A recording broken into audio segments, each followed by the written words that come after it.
শালা আমার বিরুদ্ধে গ্রামের লোককে এক করে মিটিং করবে? ওই শালা গগনের বড্ড বার বেড়েছে।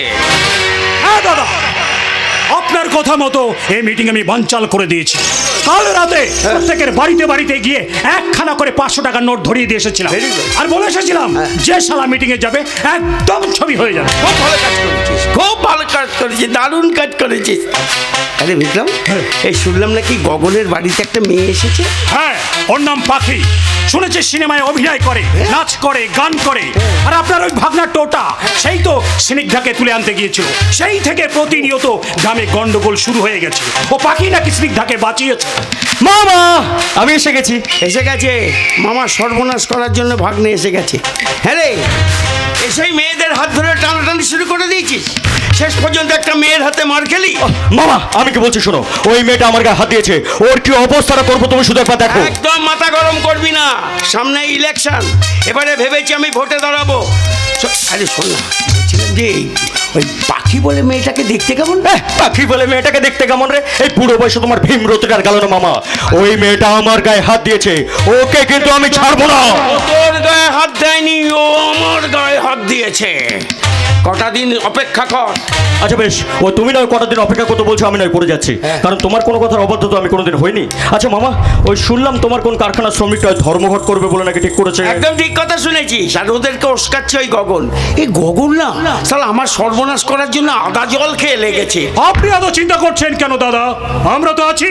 হ্যাঁ মামা, তোমার এক টেকো চামচা একদম ঠিক কথা বলেছে। আরে আমরা তো আছি, তোমার চিন্তা করার একদম কোনো দরকার নেই। আচ্ছা মামা, একটা কথা মাথায় রেখো, আমি যখন একবার এই গ্রামে এসে গেছি, তোমার টেনশন নেওয়ার কোনো দরকার নেই মামা। কেন বলো তো? ওই টোটা আমার নাম, আর লোকের পেছনে বাঁশ দেওয়াই আমার।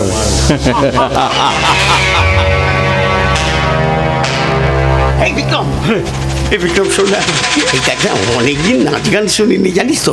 দেখ না, একবার চেষ্টা করে দেখ না, আনতে পারিস? বলতে হবে না, বলতে হবে না, আমি একবার চেষ্টা করে দেখি। এই শোন, হ্যাঁ। যেটা করবি আমার বাগান বাড়িতে করবি জানিস তো। এখানে আমার সতী লক্ষ্মী স্ত্রী সুতপা রয়েছে, তা যেটা করবি খুব গোপনে করবি, কেমন? ঠিক আছে দাদা, একবার চেষ্টা করে দেখি ওই পাখিকে আমি রাজি করাতে পারি কিনা। খুব ভালো, খুব ভালো, যা যা যা। গৌ ভজ হরির জয় গান। তোমার এই পাপের প্রাসাদ ভেঙে হবে খান খান।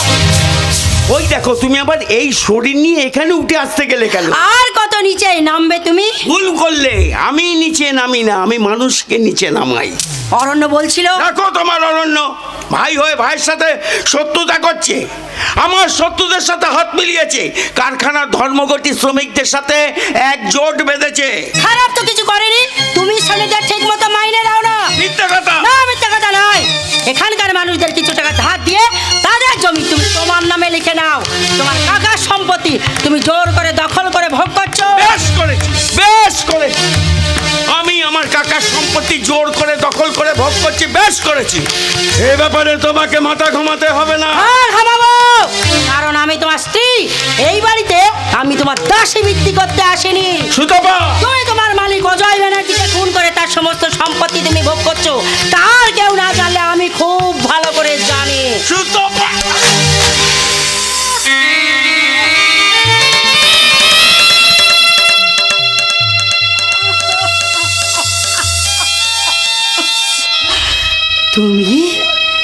তুমি আমাকে মারলে?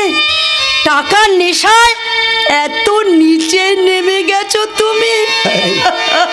এই সুতপা শোনো না, দেখো না সুতপা, আমি তোমাকে মারতে চাইনি, বিশ্বাস করো। এই তোমার গা ছুঁয়ে। এই খবরদার, তুমি আমার গায়ে হাত দেবে না। হাত দেওয়ার চেষ্টাও তুমি করবে না। ওভাবে চিৎকার করো না সুতপা, ওভাবে চিৎকার করো না। এই কথাগুলো যদি বাইরের লোক শুনতে পায়, আমার যে জেল হয়ে যাবে, আমার ফাঁসি হয়ে যাবে। তুমি কি চাও বলো না? তুমি কি চাও যে আমার জেল হোক, আমার ফাঁসি হোক? বলো বলো। সেই জন্যই তো আমি তোমার সমস্ত অন্যায় মুখ বুজে সহ্য করি। তুমি আমার স্বামী, ওপর দিকে থুতু ছিটালে সেটা নিজের গায়ে সেই পড়ে। ভালো হয়ে যাবো জানো, আমি প্রতিজ্ঞা করছি আমি ভালো হয়ে যাব। দেখো না, দেখো, আমি তোমার গা ছুঁয়ে প্রতিজ্ঞা করছি আমি ভালো হয়ে যাব। তুমি আমাকে কটা দিন সময় দাও, আমি ভালো হয়ে যাব।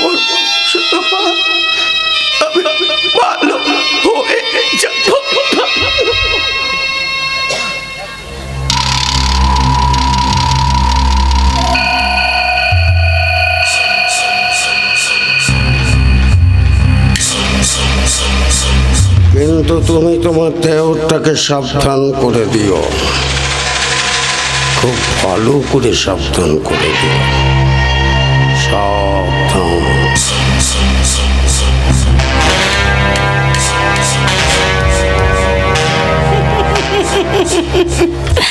আমি খুব ভালো করে জানি পতিদেবতা, তুমি আমার সামনে সুন্দর করে একটা নাটক করে গেলে। আমি পথ খুঁজি না পথ মোরে খোঁজে, মনু যা বোঝে না বুঝে, না বুঝে তা বুঝে।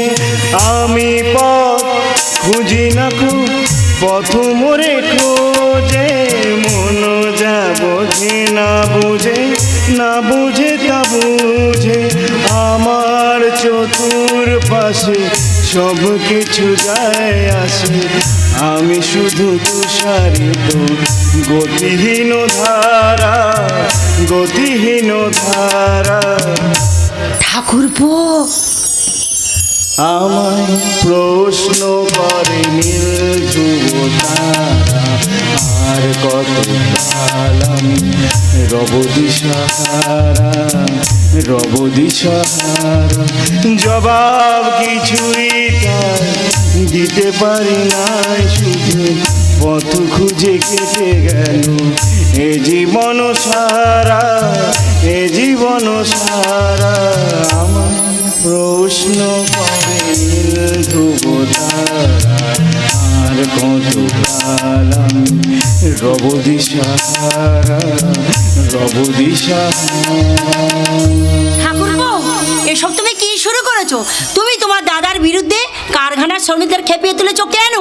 তুমি তো তোমার দাদাকে চেনো। চিনি বৌদি চিনি, আর এও জানি দাদা লেজে পা দিলে দাদা তোমাকে আমাকে কাউকে ছাড়বে না, কিন্তু দাদার এই অন্যায় অত্যাচার আমি আর সহ্য করতে পারছি না বৌদি। আমিও পারি না ঠাকুরপো। সেই কোন ছোটবেলায় আমি তোমাদের বাড়ির বউ হয়ে এসেছি, জীবনে কি পেয়েছি না পেয়েছি তা তো তোমার অজানা নও ভাই। এই সংসারটাকে আমি মাথায় করে রেখেছি বৌদি। চোখের সামনে তোমার দাদার এত অন্যায় দেখেও সব আমি মুখ বুজে সহ্য করি। ভগবান আমাকে কোনো সন্তান দেননি, সেই ছোটবেলা থেকে তোমাকে আমি সন্তানের স্নেহে মানুষ করেছি। তাই তোমার যদি কোনো আঘাত লাগে আমি যে সহ্য করতে পারবো না ভাই, হ্যাঁ আমি যে সহ্য করতে পারবো না। তুমি তোমার বৌদি ন, তুমি তোমার মা। ও তাই তুই বাড়িতে থাকি মা, তা না হলে কবে এই বাড়ি ছেড়ে চলে যেতাম মা। না না ঠাকুরপো না, এই বাড়ি ছেড়ে তুমি কোথাও যাবে না, কোথাও যাবে না। তুমি চলে গেলে আমি কি নিয়ে থাকবো বলতে পারো? আমি কি নিয়ে থাকবো? বৌদি। তুমি আমার মাথায় হাত দিয়ে কথা দাও ঠাকুর, আমার মাথায় হাত দিয়ে কথা দাও, তোমার দাদার কোনো ক্ষতি হোক এমন কাজ তুমি করবে না। কথা দাও ভাই, কথা দাও।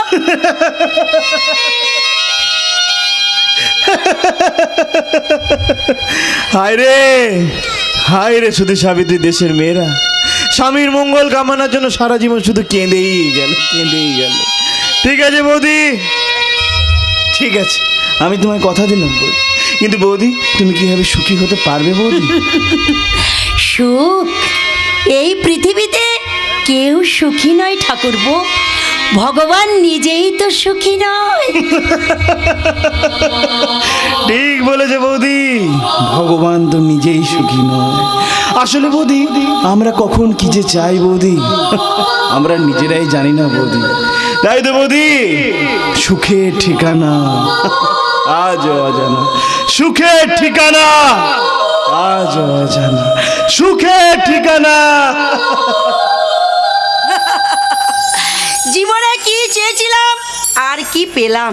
ছোটবেলায় না অনেক স্বপ্ন দেখেছিলাম, ভালো ঘর, ভালো বর, কিন্তু আমার সেই স্বপ্নই থেকে গেল। সব স্বপ্ন কি সফল হয় বৌদি, নাকি সব স্বপ্ন সফল হতে আছে? এই আমাকেই দেখুন, কত সাত করে আপনার ননদকে বিয়ে করেছিলাম, তখন তো বুঝিনি মালটা একটা বিচুটি পাতার গাছ, সারা জীবন আমাকে চুলকেই যেতে হবে। কেন তুমি এই বাড়িতে ঘর জামাই হয়ে পড়ে আছো কার্তিক? কেন তুমি এই অন্যায়ের প্রতিবাদ করছো না? প্রতিবাদ? হ্যাঁ, প্রতিবাদ।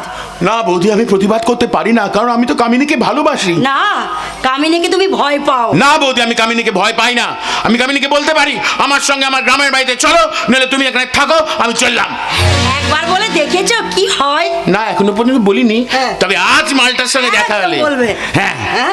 আজ মালটার সঙ্গে দেখা হলে বলবো। হ্যাঁ। বৌদি একবার শিখিয়ে দাও, কি বলবো? কি বলবে? হ্যাঁ। আমি বলছি শোনো, বলো। তুমি বলবে কামিনী তুমি আমার সঙ্গে আমার বাড়িতে চলো, বুঝেছো? মনে থাকবে। আমি বলবো কামিনী হ্যাঁ। তুমি আমার সঙ্গে আমার বাড়িতে চলো চলো, বুঝেছো? আরে কেন ভুলে যাচ্ছ? কেন ভয় ভুলে- পাচ্ছ? ভয়, ভয়, মালটা ভয় ভয় পাবে বৌদি। না, আমি তো তোমাকে বলছি বারবার, তুমি ভয় পাবে না, তুমি শক্ত হয়ে বলবে, মন শক্ত করো। এইরকম ভাবে শক্ত হয়ে বলবো, শক্ত হয়ে বলবে। আজ লড়কে লেঙ্গে হিন্দুস্তান। এই তো না। কামিনী তোমাকে ডাকছে। না, তারকা রাক্ষসীটা ডাকছে, তারকা রাক্ষসীটা আমার রক্ত খাবে। ওই যে কামিনী। কোথায় তুমি? বাজারে যেতে হবে না? এই, একদম ভয় পাবে না, যাও। হ্যাঁ, কোন দিকে যাবো? আরে ওইখানে যাও, এক্ষুনি আসছে। তুমি বলবে আমি বাজারে যেতে পারবো না, মনে থাকবে? ঠিক বলবো, আপনি একদম কোনো চিন্তা কি হলো? এত করে ডাকতেছি তুমি শুনতে পাচ্ছ না? আর বৌদির সঙ্গে কি এত